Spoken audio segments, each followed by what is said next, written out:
কি অবস্থা সবার? র্যান্ডম অ্যানিমেশনের রেকর্ড অফ র্যাগনারকের সিজন 1 এর শেষ ভিডিওতে সকলকে জানাই স্বাগতম। আজকে আমরা রেকর্ড অফ র্যাগনারকের 12 নম্বর এপিসোড সম্পর্কে জানবো। গত পর্বের শেষে আমরা দেখেছিলাম পোসাইডন কাজিরোর সেই তলোয়ারটাকে ভেঙে ফেলে। তো এরপরে তারা কিভাবে এই ফাইটটা করে আর এই ফাইটের রেজাল্টই বাকি সেটাই জানবো আজকের এই ভিডিওটাতে। তো আমি আর বেশি কথা না বলে সরাসরি ভিডিও শুরু করি। গাইজ, ভিডিওটা স্টার্ট হওয়ার পূর্বে তোমাদের জন্য একটা বড় সুখবর দেই। সেটা হচ্ছে এর আগে জুলাই মাসে আমরা একটা ক্যাম্পেইন শুরু করেছিলাম র্যান্ডম স্টোরে। তোমরা জানো আমাদের একটা ক্লথিং ব্র্যান্ড রয়েছে সেটার প্রমোশনের জন্য। আর ওই সময় দুর্ভাগ্যবশত দেশটা অস্থিতিশীল হয়ে যায়, যে কারণে ক্যাম্পেইনটা পুরোপুরি ক্ষতিগ্রস্ত হয়েছিল। অনেক লসের সম্মুখীন আমরা হয়েছিলাম। তবে তারপরেও আমরা আমাদের কথা রেখেছি, বিজয়ীদের হাতে বাইক এবং অন্যান্য পুরস্কার তুলে দিয়েছি। তবে ঐতিক অভিজ্ঞতা থাকা সত্ত্বেও আমরা আবারও একটা বড় রিস্ক নিতে চলেছি। আর এই রিস্কে হয় আমাদের আগের ক্ষতি পুষিয়ে যাবে, নয়তো আমরা সবই হারাবো, এরকম একটা ব্যাপার। তো উইন্টার ক্যাম্পেইন 2024 নামে যে ক্যাম্পেইনটা আমরা চালাবো, এই ক্যাম্পেইনে আমাদের স্টোর থেকে তুমি অর্ডার করলেই পাবে হচ্ছে কুপন বা টিকিট। ক্যাম্পেইন চলবে হচ্ছে ফেব্রুয়ারি মাস পর্যন্ত। সেলিং টার্গেট 10,000, মানে অন্তত 10,000টা যদি টি শার্টও সেল হয় তখনই আমরা ক্যাম্পেইন বন্ধ করে লটারি করে বিজয়ী নির্ধারণ করে আমার নিজ এলাকায় অনেক বড় একটা কনসার্ট করে বিজয়ীর হাতে আমি নিজে পুরস্কার তুলে দেবো, এবং আমার সাথে আরো অনেক ইউটিউবারও থাকবে। তো এবারে প্রথম পুরস্কার হিসেবে থাকছে রয়্যাল এনফিল্ড হান্টার 350 ABS। কালকে সেটা আমি বুকিং দিয়ে আসলাম। দ্বিতীয় পুরস্কার হিসেবে থাকবে হচ্ছে একটা জিক্সার মোনোটোন, তবে এটা সেকেন্ড হ্যান্ড বাইক হবে। অবশ্যই পেপার টেপারও কমপ্লিট করা থাকবে, মানে তুমি খালি নিয়ে খালি চালাবে, কোনো সমস্যা নেই। আর মূলত দ্বিতীয় পুরস্কার হিসেবে আমরা আইফোন 16 দিতে চেয়েছিলাম, কিন্তু আইফোনের বদলে আমরা এই বাইক দেওয়ার সিদ্ধান্ত নিয়েছি, কারণ একটা আইফোনের চেয়ে একটা বাইক অনেক বেশি কাজের বা প্র্যাকটিক্যাল। আর তৃতীয় পুরস্কারটা হচ্ছে ল্যাপটপ, চতুর্থ পুরস্কারটা হচ্ছে রেডমি নোট 14, আর পঞ্চম পুরস্কার হিসেবে থাকবে একটা ট্যাব। আর এছাড়াও অসংখ্য পুরস্কার থাকবে। এছাড়াও প্রতি সপ্তাহে আমরা লটারি করে রেগুলারলি পুরস্কার তো দেবই। তো যাই হোক, এই ক্যাম্পেইন নিয়ে খুব শীঘ্রই একটা পূর্ণাঙ্গ ভিডিও আমরা পাবলিশ করতে চলেছি, যেখানে তোমরা আরো বিস্তারিত জানতে পারবে। তো আর দেরি না করে ভিডিও দেখা শেষ করে পিন কমেন্টে দেয়া আমাদের পেজের লিংক এবং ওয়েবসাইট থেকে তুমি অর্ডার করা শুরু করে দাও এখনই। আর তুমি চাইলে কিন্তু তোমার টি শার্ট বা হুডি নিজের পছন্দ মতো গ্রাফিক্স বা ডিজাইন করে নিতে পারবে আমাদের স্টোর থেকে, এবং এটা অবশ্যই ভালো একটা ব্যাপার। তো যাই হোক, আশা করছি এবারের ক্যাম্পেইন তোমরা সফল করবে এবং গতবারের ক্ষতিটা আমরা পুষিয়ে নিতে পারবো। তো চলো এবার মূল ভিডিওতে যাই। এই এপিসোডের শুরুতেই আমরা দেখতে পাই কাজিরোর তলোয়ার ভেঙে যাওয়ার কারণে গোল অনেক বেশি হতাশ হয়ে গেছে। সে তখন ব্রুয়েলটাকে বলে, আরে এটা কি হয়ে গেল, আমরা তো আর কোনোভাবেই এই ফাইটটা জিততে পারবো না। এদিকে আমরা দেখতে পাই এই সব কিছু দেখে কাজিরো অনেক জোরে হাসতে থাকে। সে বলে, আমি কখনোই ভাবিনি আমার এই তলোয়ারটা এত দ্রুত ভেঙে যাবে, তবে আমি জানি যে আমাকে এখন কি করতে হবে, তাই না মুসাসি? তখনই সিন শিফট হয় আর আমরা 1682 সালের একটা সিন দেখতে পাই। এখানে কাজিরো আর মুসাসি একে অপরের সাথে ফাইট করার জন্য একদম প্রস্তুত হয়ে গিয়েছিল। কিছুক্ষণ পর আমরা দেখতে পাই একে অপরের সাথে ফাইট করার পর তাদের দুজনেরই অবস্থা অনেক বেশি খারাপ হয়ে গেছে। কাজিরো তখন মুসাসিকে দেখে বলে, সে আসলেই অনেক বেশি শক্তিশালী, আমি তাকে কোনোভাবেই হারাতে পারবো না, মনে হচ্ছে আমাকে এখন সারেন্ডার করে দিতে হবে। এরপরে আমরা দেখতে পাই কাজিরো মুসাসির কাছে সারেন্ডার করে দেয়। তবে তখনই সে তার শর্ট গার্ডকে ফেলে দিয়ে বলে, মনে হচ্ছে আমার এখানে সারেন্ডার করা উচিত হবে না, কারণ এই ফাইটটা করতে আমার অনেক বেশি ভালো লাগছে, তাই আমি এখন আমার শেষ নিঃশ্বাস পর্যন্ত ফাইট করব। কাজিরোর এই কথা শুনে মুসাসি এখানে অনেক বেশি খুশি হয়ে যায়। এরপরে আমরা দেখতে পাই তারা না থেমে একে অপরের উপরে আক্রমণ করছে। কিছুক্ষণ পর কাজিরো তার টেকনিক ব্যবহার করে মুসাসির উপরে একটা পাওয়ারফুল আক্রমণ করে। এই কারণে মুসাসির মুখের আরেকটা অংশ কেটে যায়। এই কারণে মুসাসি অনেক বেশি রেগে গিয়ে অনেক পাওয়ারফুল আক্রমণ কাজিরোর উপরে করতে থাকে। মুসাসি তখন তার তলোয়ার দিয়ে কাজিরোর বুক একদম চিরে ফেলে। এই কারণে এই ফাইটে কাজিরো মারা যায়। কাজিরো এখানে মারা যাচ্ছে, কিন্তু তারপরেও তার এখানে কোনো কষ্ট হচ্ছে না, কারণ তার জীবনের এই শেষ ফাইটটা করতে তার অনেক বেশি ভালো লাগছিল। এরপরে সিন শিফট হয় আর আমরা বর্তমানের সিন দেখতে পাই। আমরা দেখতে পাই কাজিরো তার ভাঙা তলোয়ারটার দিকে যাচ্ছে। যাওয়ার সময় সে পোসাইডনকে বলে, তোমার কি কোনো ধারণা আছে কঠোর পরিশ্রম আসলে কি জিনিস? তোমার কি কোনো ধারণা আছে কারো কাছে হেরে গেলে কেমন লাগে? তোমার কি কোনো ধারণা আছে মৃত্যু আসলে কেমন? হয়তো এই ব্যাপারগুলো নিয়ে তোমার কোনো ধারণাই নেই, কিন্তু আজকে আমি তোমাকে দেখাবো যে হারতে কেমন লাগে। এরপরে কাজিরো তার সেই ভাঙা তলোয়ারটা উঠিয়ে নিয়ে বলে, এখানে থাকা সবারই হয়তো মনে হচ্ছে আমি এই ফাইটটা হেরে গেছি, তবে যতক্ষণ পর্যন্ত আমার সাথে এরা সবাই আছে ততক্ষণ আমি হারতে পারি না। তখনই আমরা দেখতে পাই সেই দুইটা তলোয়ার সেখানে জ্বলতে শুরু করে। আমরা সেখানে সেই ভ্যালকারিটাকে দেখতে পাই। এরপরে তার হাতে থাকা ভাঙা দুই টুকরা তলোয়ার দুইটা আলাদা আলাদা তলোয়ারে পরিণত হয়ে যায়। এটা দেখে হ্যামডেল বলে, এটা কিভাবে হতে পারে? তার হাতে থাকা একটা ভাঙা তলোয়ার আলাদা আলাদা দুইটা তলোয়ার কিভাবে হয়ে গেল? এই সবকিছু দেখে গোল অনেক বেশি ইমোশনাল হয়ে যায়। সে বলে, অনেক ভালো, হ্যারিস্টের কারণে আমরা এই ফাইট এখনো হারিনি, আমাদের কাছে আরো একটা সুযোগ আছে এই দেবতাদের হারিয়ে দেওয়ার। তবে আমি একটা জিনিস বুঝতে পারছি না ব্রুয়েলটা, এই ভাঙা তলোয়ারটা আলাদা আলাদা দুইটা তলোয়ার কিভাবে হয়ে গেল। ব্রুয়েলটা তখন বলে তুমি তো হয়তো জানো যে হ্যারিস্টের কাছে দুইটা পার্সোনালিটি আছে, তো তলোয়ারটা ভেঙে যাওয়ার কারণে হ্যারিস্টের দুইটা পার্সোনালিটি আলাদা আলাদা হয়ে আলাদা দুইটা তলোয়ার হয়ে গেছে। এসব শুনে গোল বলে ব্রুয়েলডা তুমি আসলেই একটা জিনিয়াস, তুমি কি আগে থেকেই জানতে যে এরকম কিছু একটা হতে পারে? ব্রুয়েলডা তখন অনেক জোরে জোরে হাসতে হাসতে বলে আমি জানতাম না যে এরকম কিছু একটা হতে পারে, তবে আমার ভাগ্য অনেক বেশি ভালো, আমার মনে হচ্ছে আমরা এবারে এই ফাইটটা জিতে যাব। এদিকে কাজিরাও পোসাইডনকে বলে আমি যদি তোমার সময় নষ্ট করে থাকি তাহলে আমাকে ক্ষমা করে দিও, তবে এখন আমাদেরকে আবারও এই ফাইটটাকে শুরু করতে হবে। এরপরে আমরা দেখতে পাই তারা দুজনেই একে অপরের উপর অনেক পাওয়ারফুল আক্রমণ করতে থাকে। তারা দুজনেই এখানে নিজেদের সর্বোচ্চ শক্তি ব্যবহার করছিল। এই ফাইটটা দেখে সেই ছেলেটা তার বাবাকে বলে বাবা আমার এমনটা কেন মনে হচ্ছে যে কাজিরো আপনার মতো করেই ফাইট করছে? মুসাসি তখন বলে কারণ শেষবার ফাইট করার সময় কাজিরো আমার টেকনিক শিখে গিয়েছিল, তবে তুমি একটা জিনিস মনোযোগ দিয়ে দেখো, কাজিরো এখানে তাদের সকলের টেকনিকই ব্যবহার করছে যাদের সাথে সে ফাইট করেছিল, যাদের সাথে সে হেরে গিয়েছিল তাদের প্রত্যেকের টেকনিকই সে আসলে শিখে গিয়েছিল। এদিকে আমরা দেখতে পাই কাজিরো তাদের প্রত্যেকের টেকনিক ব্যবহার করে পোসাইডনের উপর বিভিন্ন অ্যাঙ্গেল থেকে ড্যামেজ দিতে থাকে। পোসাইডনের রক্ত দেখে সেখানে থাকা প্রত্যেকটা দেবতারাই অনেক বেশি অবাক হয়ে যায়, কারণ আজ পর্যন্ত কোনো দেবতাই পোসাইডনের রক্ত বের করতে সক্ষম হয়নি, অর্থাৎ তারা কেউ পোসাইডনকে সামান্য ড্যামেজও দিতে পারেনি। এরপরে আমরা দেখতে পাই কাজিরো তার ফুল পাওয়ার ব্যবহার করে পোসাইডনের উপরে আক্রমণ করে দেয়। এ কারণে পোসাইডনের এখানে অনেক বেশি ড্যামেজ লাগছিল। এটা দেখে কাজিরোর পক্ষে বা মানুষদের পক্ষে থাকা সকলেই অনেক বেশি খুশি হয়ে যায়। এরপরে কাজিরো পোসাইডনের থেকে কিছুটা দূরে সরে যায়। এই সবকিছু দেখে সেখানে থাকা প্রত্যেকটা দেবতারাই অনেক বেশি অবাক হয়ে যায়, তবে এখানে থাকা প্রত্যেকটা মানুষই অনেক বেশি খুশি ছিল।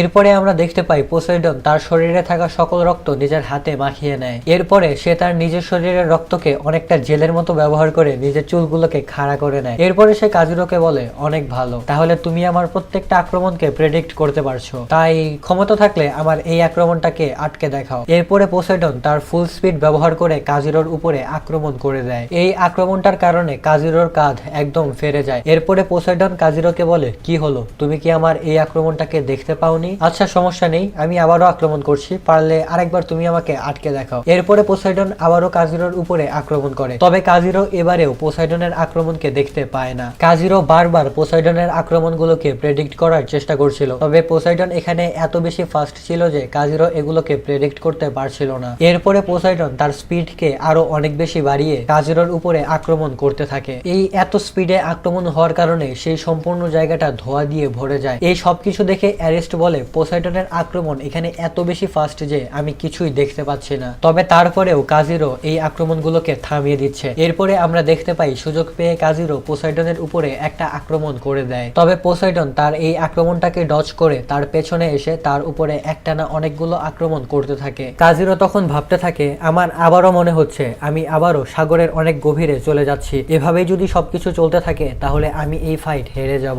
তবে তখনই কাজিরোর মনে হয় যে কেউ তার নাম ধরে ডাকছে। তখনই কাজিরো অনুভব করতে পারে তার সাথে থাকা সবাই এখন তাকে অনেক বেশি সাপোর্ট করছে, তারা সবাই এখন তার পাশে আছে। কিছুক্ষণ পর যখন কাজিরোর হুঁশ ফিরে আসে তখন সে দেখতে পায় মানুষদের মধ্যে থাকা সকলেই এখন তাকে অনেক বেশি সাপোর্ট করছে। এদিকে মুসাসি তখন বলতে থাকে কাজিরো এখন সময় চলে এসেছে, তুমি তাদেরকে দেখিয়ে দাও যে তুমি আসলে কে। সবার এত বেশি সাপোর্ট দেখে কাজিরো এখানে অনেক বেশি খুশি হয়ে যায়, সে এখানে অনেক বেশি ইন্সপায়ার হয়। সে তখন পোসাইডনের প্রত্যেকটা আক্রমণকেই ব্লক করতে থাকে। এরপরে পোসাইডন তার উপরে অনেক পাওয়ারফুল একটা আক্রমণ করলে কাজিরো সেটাকে খুবই সহজে ব্লক করে দিয়ে বলে এখন যাই হয়ে যাক না কেন আমি কোনোভাবেই এই ফাইট হারবো না। এরপরে কাজিরো পোসাইডনের প্রত্যেকটা আক্রমণকে প্রেডিক্ট করতে থাকে এবং সেগুলো থেকে বেঁচে পোসাইডনের কাছে চলে যেতে থাকে। এসব দেখে অ্যারিস্ট অনেক বেশি অবাক হয়ে যায়। এদিকে আমরা দেখতে পাই কাজিরো পোসাইডনের প্রত্যেকটা আক্রমণ থেকে বেঁচে পোসাইডনের একদম কাছে চলে আসে। সে পোসাইডনের কাছে গিয়ে পোসাইডনকে বলে তোমরা দেবতারা আমাদের মানুষদেরকে জাস্ট পোকামাকড় মনে করো, তবে আজকে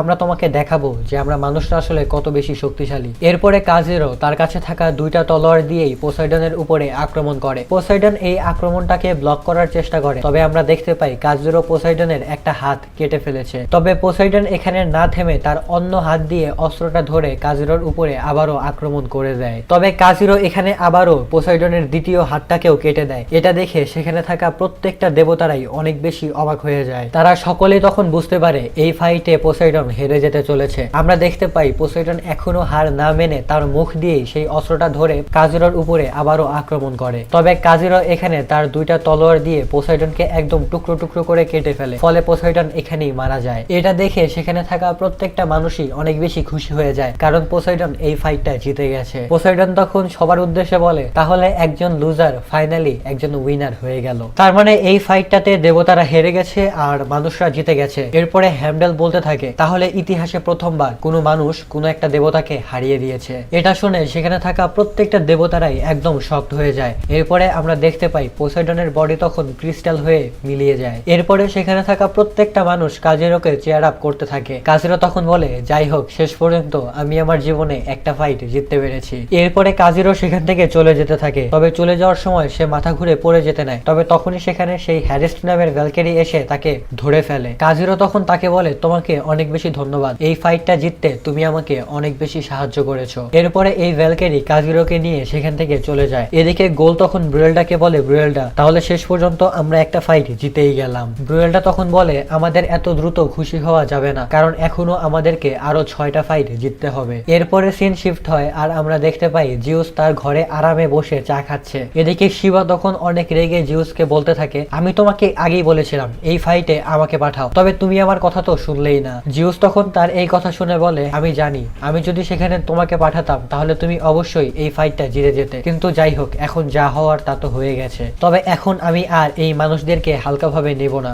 এরপরে যে ফাইট করতে যাবে সে অবশ্যই একজন গ্রিক দেবতা হবে, কারণ আমাদেরকে অবশ্যই পোসাইডনের মৃত্যুর বদলা নিতে হবে। তাই যাই হয়ে যাক না কেন আমরা কোনোভাবেই আর এই মানুষদের কাছে হারবো না। তার এই কথা শুনে শিবা অনেক বেশি রেগে যায়, কারণ পরবর্তী ফাইটে সে যেতে চাইছিল, সে নিজে ফাইট করতে চাইছিল। তার এই কথা শুনে জিউস বলে, শিবা তুমি জাস্ট আর একটা ফাইট পর্যন্ত অপেক্ষা করো, কারণ আমাদের সেই মানুষদেরকে দেখাতে হবে যে আমরা গ্রিক দেবতারা কারোর থেকেই কম না। তখনই সিন শিফট হয় আর আমরা দেখতে পাই গোল এখন ব্রুয়েলডাকে খুঁজছে। কিছুক্ষণ খোঁজার পর গোল ব্রুয়েলডাকে হ্যারমাসের সাথে দেখতে পায়। গোল তখন দৌড়ে ব্রুয়েলডার কাছে গিয়ে তাকে জিজ্ঞাসা করে, তুমি হ্যারমাসের সাথে কি নিয়ে কথা বলছিলে? তবে ব্রুয়েলডা এখানে গোলকে কিছু না বলেই সেখান থেকে চলে যেতে থাকে। এরপরে আমরা হ্যামডেলকে দেখতে পাই। সে বলে, এই পর্যন্ত মোট 3টা ফাইট হয়েছে, এর মধ্যে 2টা ফাইট দেবতারা জিতেছে আর মাত্র একটা ফাইট মানুষরা জিতেছে। আর পরবর্তীতে যে মানুষ এখানে ফাইট করতে আসবে সে দেবতাদেরকে বলেছে দেবতারা যেন এই ফাইটিং রিংটাকে অনেকটা লন্ডনের মতো করে বানায়। দেবতারা তার এই রিকোয়েস্ট অ্যাকসেপ্ট করেছে, তাই মানুষদের পক্ষ থেকে যে চতুর্থ ফাইটটা করবে সে এখন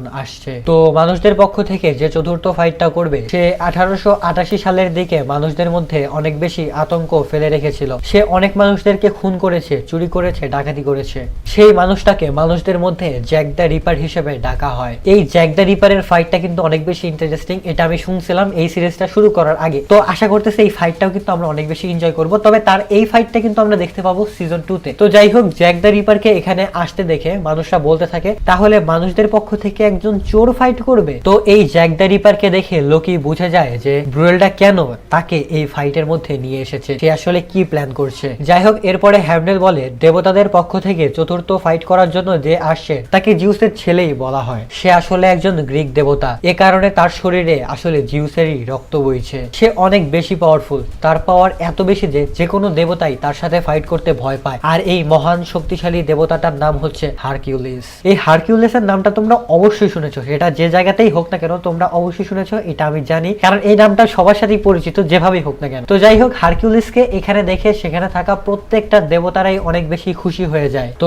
এরপরে হ্যামডেল বলে, তাহলে এখন এই রেকর্ড অফ র্যাগনারকের চতুর্থ ফাইটটা শুরু করার সময় চলে এসেছে। এটা শুনে সেখানে থাকা প্রত্যেকটা দেবতা আর প্রত্যেকটা মানুষরাই এই ফাইটটা দেখার জন্য রেডি হয়ে যায়। আর এখানে কিন্তু রেকর্ড অফ র্যাগনারকের সিজন 1টা শেষ হয়ে যায়। সিজন 2 এর প্রথমেই কিন্তু আমরা হারকিউলিস আর জ্যাক দ্য রিপারের ফাইট দেখবো। যতটুকু আমি নেট ঘাটাঘাটি করে পেয়েছি, এই দুজনের ফাইটই কিন্তু এই সিরিজের অন্যতম ইন্টারেস্টিং একটা ফাইট, কারণ জ্যাক দ্য রিপারের পাওয়ার এখানে অনেক বেশি আর হারকিউলিসের পাওয়ার সম্পর্কে তো তোমাদের কিছু বলতেই হবে না, সম্ভবত সে শক্তির দেবতা। তো তাদের ফাইটের রেজাল্ট কি হয় আর এই ফাইট কে জিতবে এটা জানার জন্য সিজন 2 পর্যন্ত তোমাদের অপেক্ষা করতে হবে। তবে তোমাদের একটা কথা আমি শিওরলি বলতে পারি, সিজন 1 এর চেয়ে কিন্তু সিজন 2টা অনেক বেশি ইন্টারেস্টিং। তো আজকের ভিডিওটা কেমন লাগছে সেটা অবশ্যই জানিয়ে দিও। আজকের মতো আমি এখানেই বিদায় নিচ্ছি। ভালো থাকো, সুস্থ থাকো, আল্লাহ হাফেজ।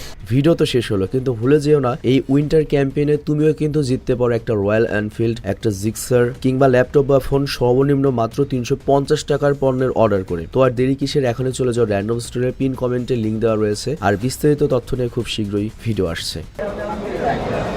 মানাইছে না? কেমন লাগতেছে? এটাই পারফেক্ট। তো তোমাদের জন্য আজকে আমি এইটা বুকিং দিয়ে যাব। আর আরেকটা সারপ্রাইজ আছে, আমি আমার নিজের জন্য আরেকটা বুকিং দেবো। আমাদের বড় ভাই যেটা পছন্দ করবে সেটা আবার আমি বুকিং দেবো। আমার 2টা বাইক আজকে আমরা বুকিং দেবো।